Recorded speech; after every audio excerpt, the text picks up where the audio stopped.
My name is Danny Turillo, and I am a second-year master's student in the Italian program here at Pitt.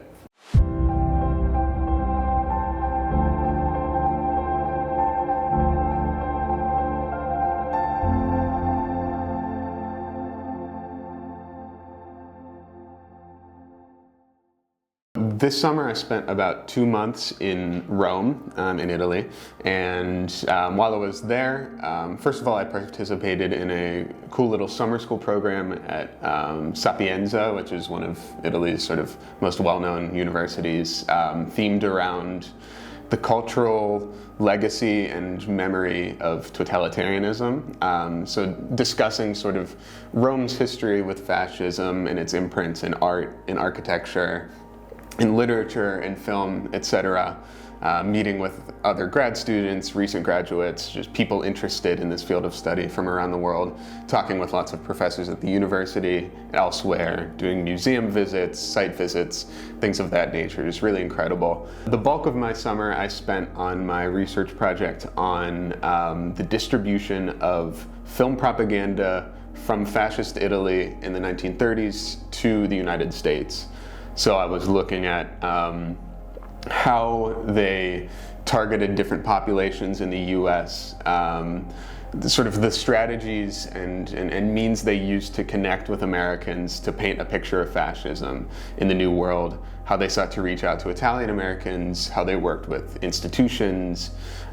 universities, different businesses, and looking at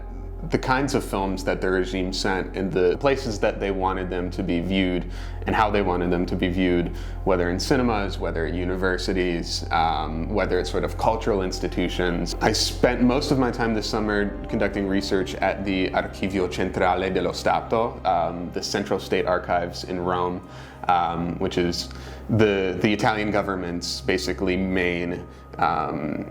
historical archive, so sifting through communications among diplomats, their business dealings, strategy memos, basically trying to figure out how all of the moving pieces of the Italian government fit together to project this image, literally project this image of Italy in America. So when I decided that I wanted to try to spend this summer between the 2 years of my master's program in Italy, I knew it wouldn't be easy and I knew it wouldn't be cheap, but I also knew that there existed the resources out there at Pitt in order to make that happen. And so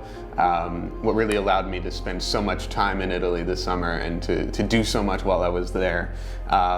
were these scholarships from the Nationality Rooms program, from the Italian Nationality Room, support from the European Studies Center, and then also the International Studies Fund from USIS. So when you're planning such a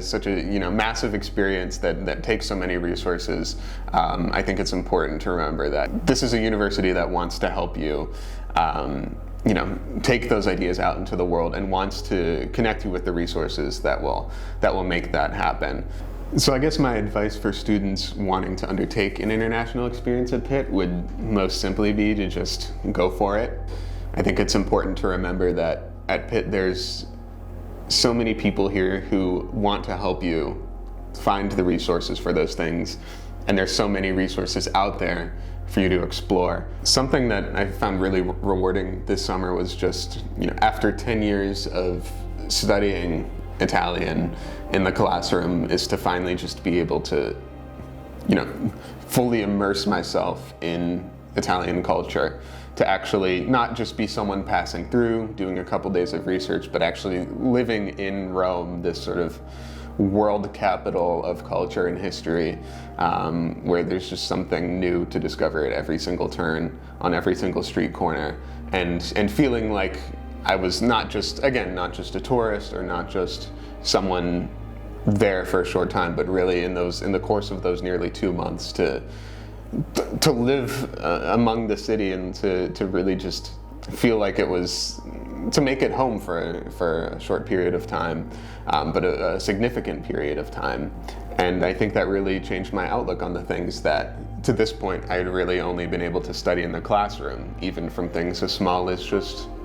interacting with people at the grocery store, getting my, my morning coffee, morning croissant, interacting with people in the archives, making friends, taking the subway, just those very simple day-to-day things, to be able to take everything that I'd learned and studied and talked about with my friends and with my peers in the Italian program, and then finally truly live in Italy in this sort of object of my studies that now was suddenly all around me was just very fascinating, and absolutely changed how I approach my studies and my research, and of course made me very excited to go back and spend some more time there soon.